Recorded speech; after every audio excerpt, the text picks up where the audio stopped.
Salut mes petits Royal Pléco. Bon, aujourd'hui, nous allons parler d'un homme transformé en arbre. Mais vraiment quoi. Ah ouais, comme grand-mère feuillage dans Pocahontas. Bon, pas à ce point-là non plus, Ariane, mais sa mutation est quand même violente. On a déjà parlé de cette famille qui marche à quatre pattes, ou même de cette famille russe qui n'avait jamais vu d'autre humain. Et du coup là, on est parti sur un homme qui se transforme en arbre. Je s'appelle Groot. C'est un peu plus dans le thème qu'Ariane, oui. Mais alors du coup, d'où vient ce terrible mot qui le touche? Peut-il le contenir ou le soigner? Peut-il en mourir? Et à quoi ressemble sa vie? Eh bien, laissez-moi vous raconter l'histoire de Dédé Koswara, l'homme qui se transforma en arbre.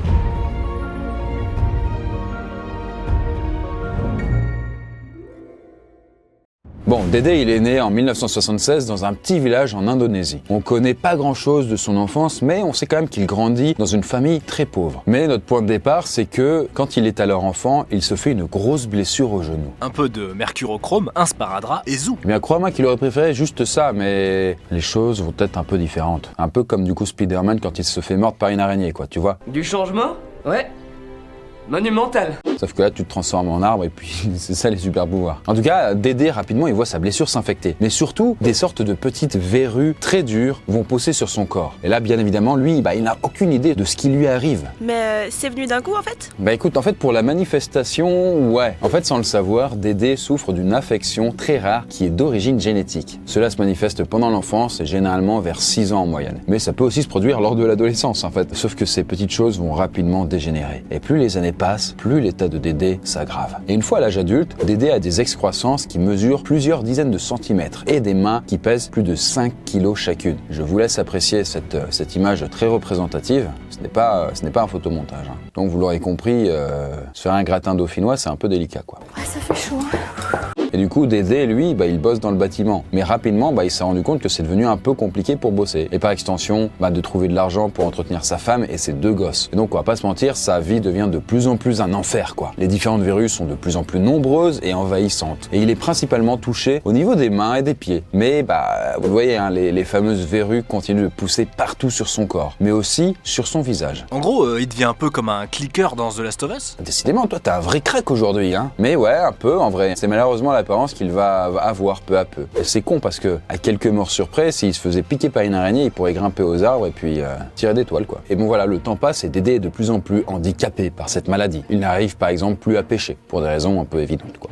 Et là, ça commence évidemment à peser très lourd. Non seulement au niveau du poids des mains, hein, aussi, mais aussi sur le fait de subvenir aux besoins de sa famille. Bref, les années s'écoulent et la situation empire. Et sa femme finit par partir d'ailleurs avec ses 2 enfants, le forçant, lui, ce petit Dédé, à retourner vivre chez ses parents. Et ça va impacter aussi beaucoup son père, qui déclare « Les regards me faisaient tellement honte, je me suis demandé pourquoi cela arrivait à ma famille. Dédé est un bon garçon. » Dédé a alors la trentaine passée et à ce moment-là, il n'a toujours aucune idée de ce qu'il a. Et on vous rappelle quand même qu'il est très pauvre. Certes, il a été opéré une première fois aux frais de l'hôpital, là, mais vu qu'il n'a pas reçu de traitement, tout est revenu comme avant. Donc hyper relou, quoi. Du coup, comme énormément de personnes qui ont des caractéristiques spéciales, surtout physiques, il va devenir une bête de foire, dans le but d'amasser un max de thunes. Et donc, entre les cirques, les freak shows, Dédé doit subir les regards et surtout les jugements des autres personnes, pour quelques pièces. Mais du coup, dans cette foire un peu des horreurs, hélas, il s'entraide entre autres personnes extraordinaires. Par exemple, lui, il disait « On s'encourage les uns les autres. Les gens nous dévisageaient. Ils avaient peur de nous. Mais c'était mieux que d'être à la maison, à perdre son temps. » Mais dans tout ce malheur, il va y avoir un peu de lumière quand même. Je vois pas trop ce qui peut lui arriver de positif là-dedans. En fait, c'est simple, quelqu'un va lui braquer une lampe torche sur la gueule. Et là, il s'embrasa. Et ça va devenir du bois de chauffage.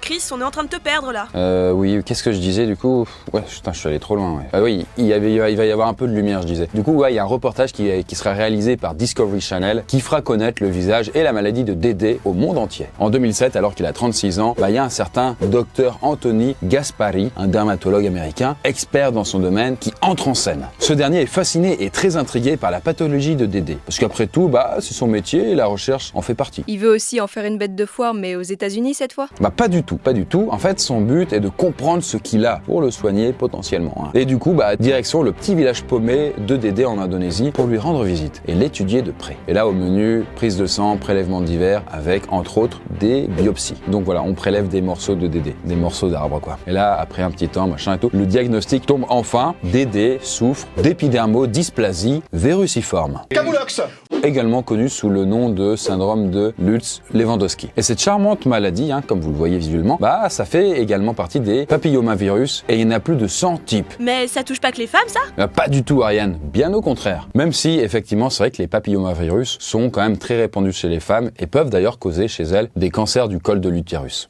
En effet, le cancer du col de l'utérus est le second cancer le plus fréquent chez la femme. On dénombre environ 500 000 nouveaux cas chaque année et ce sont des virus appartenant à la famille des papillomavirus qui causent exclusivement cela. Et c'est d'ailleurs pour ça qu'il vaut mieux se vacciner pour éviter de finir avec ça, quoi. Par contre, j'imagine que ton épiderme machin, ça doit pas toucher beaucoup de monde.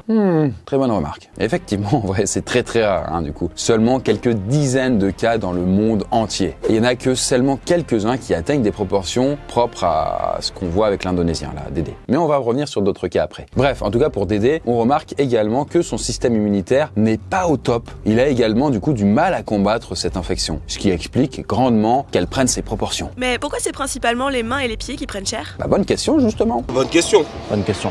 Et là, il y a une réponse toute trouvée, la kératine. La kératine, en fait, c'est une protéine qui compose, par exemple, à 95% nos cheveux et surtout nos ongles. Après, là, vous voyez sans doute où je veux en venir, hein. Dédé, elle a une production de kératine complètement abusée, quoi. Et du coup, bah, ce sont les mains et les pieds qui prennent en premier, à cause des ongles. Donc, en gros, ce que vous voyez là, du coup, très charmant d'ailleurs, c'est ses ongles, quoi. Pensez à vous couper les ongles.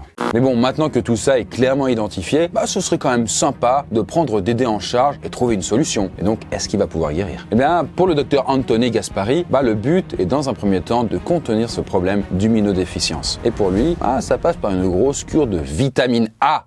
Et là, je vous cite, le Toubib déclare: J'ai beaucoup d'admiration et de respect pour Dédé. Il était pas en colère, il était pas suicidaire, il était juste triste. Mais il m'a fait confiance, à moi, un étranger qui était juste venu pour l'étudier. Mais voilà, c'est à ce moment-là que les médecins indonésiens entrent en scène. Bon, grossièrement, ils ne veulent pas se faire voler la vedette par des Américains, quoi. Là, les témoignages divergent, mais bon, globalement, bah, ils ont embarqué Dédé de force à l'hôpital de Bandung, qui est une grande ville du pays. Ils veulent juste se faire mousser, non? Eh bien, tu n'es pas si loin de la vérité.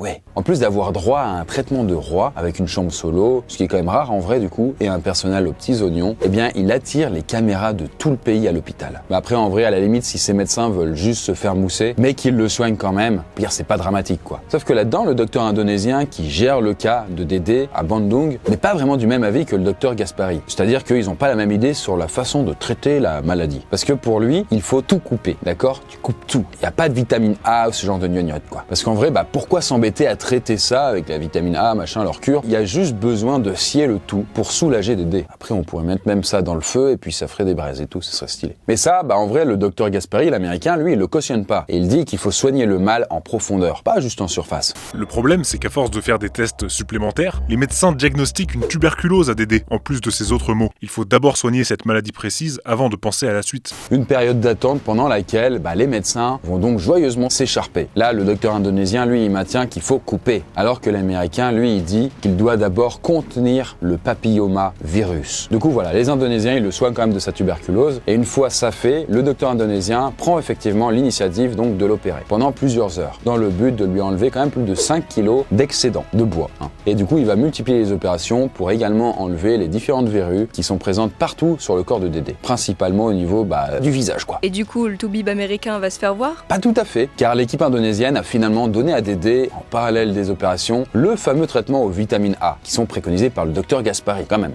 Au final, Dédé va retrouver un peu l'usage de ses mains, gardant bien évidemment de la corne partout, car la repousse n'est pas stoppable, hélas. Mais il pourra quand même de nouveau utiliser son téléphone portable. Donc, si j'ai bien compris, l'idée c'est de contenir le truc, mais ça se guérit pas du tout aussi? En vrai, il n'y a aucun moyen d'en guérir effectivement, et ça s'applique d'ailleurs à toutes les infections de type papillomavirus. C'est d'ailleurs pour ça que le vaccin est vivement recommandé. En amont, bien sûr, parce qu'après c'est un peu pété quoi. Bref, Dédé commence même de son côté une chimiothérapie pour mieux contenir sa maladie. Mais il devra rapidement arrêter car son foie ne supporte pas trop ça quoi. C'est pas foufou. Parce que je rappelle quand même que son système immunitaire il est un peu en carton quoi. Mais les différents médecins n'ont pas fini de se mettre dessus, de se foutre sur la gueule quoi. Et Gaspari commence d'ailleurs à être considéré comme un profiteur par les Indonésiens. Et du coup pour le toubib américain, la solution pour Dédé ce serait sans doute une greffe de moelle osseuse ou une autre opération du type quoi. Ce qui n'est mais malheureusement pas possible en Indonésie, vu les infrastructures un peu moins bonnes qu'aux States. Mais néanmoins, les autorités ne veulent pas laisser Dédé se barrer du pays. En fait, par peur qu'il soit exploité comme une sorte de cobaye une fois aux USA. Et en vrai, on se dit, waouh, c'est trop bien, il protège et tout, mais je pense que en vrai, ils s'en foutaient un peu de sa vie. C'était surtout parce que il voulait pas perdre la face aux Américains, quoi. Il y avait vraiment une question d'honneur personnel, national, quoi. Et il a fini par s'avouer vaincu, le docteur Gaspari? Bah pas du tout en fait. Lui, il se dit putain, les Américains, ils vont le sauver, c'est bon. Et donc il propose aux médecins indonésiens de venir aux USA pour essayer de trouver une solution, pour leur prouver sa bonne foi, quoi. Mais eux, ils se disent non, c'est bon, non, on n'a pas envie,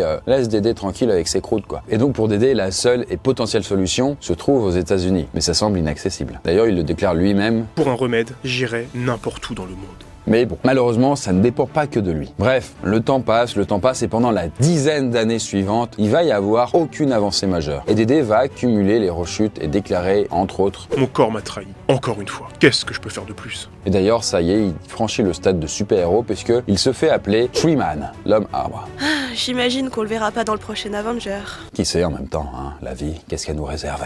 Du coup, en fait, Dédé va faire de nombreux allers-retours à l'hôpital et subir pas mal d'opérations pour enlever du coup encore plus sa corne, qui pousse un peu partout en continu. Car vous l'aurez deviné, mais le problème n'a pas été traité dans le fond. Et Dédé, lui, il n'a pas reçu de traitement adapté. Son père est de plus en plus anéanti, avec le temps, il n'en peut plus, et d'ailleurs, il déclare Je veux qu'il revienne avec moi pour qu'on puisse travailler côte à côte dans les champs. Mais quand je le regarde, je me demande si cela se réalisera un jour. Il ne peut même pas tenir un verre d'eau. c'est son point de vue très pratique sur la situation, quoi, j'ai envie de dire. Et donc, l'état de Dédé empire de plus en plus, car pas mal de ses organes internes sont touchés par sa maladie. Et finalement, après avoir passé plusieurs jours dans le coma, Dédé Koswara décède le 30 janvier 2016 à l'âge de 44 ans. Suite à sa mort, c'est un homme du Bangladesh, Mohamed Aboul Bazadar, qui reprend le nom de Tree Man, ayant exactement les mêmes symptômes causés par la même maladie. Et son cas sera tout aussi médiatisé que celui de Dédé. D'ailleurs, ce dernier a subi plus d'une trentaine d'opérations depuis 2016. Mais là encore, aucun traitement n'a pu être trouvé pour le guérir pour de bon. D'ailleurs, en parallèle, Sahana Khatoun, une petite fille qui vient également du Bangladesh, a été reconnue comme la première personne de sexe féminin à être touchée par cette maladie. Elle a également enchaîné des opérations depuis 2017, alors qu'elle n'avait que 10 ans. Bref, c'est une maladie qui semble pas avoir de remède, à part si on se fait vacciner en amont. Voilà, j'espère en tout cas que cette histoire vraiment insolite vous a plu et que du coup son cas vous a peut-être touché. Si vous connaissez d'autres histoires, n'hésitez pas à en parler en commentaire. Vous pouvez aussi suivre la chaîne Astrofécon ou Conte Fécon pour des histoires science tech ou alors du coup des trucs horrifiques. À la prochaine vidéo.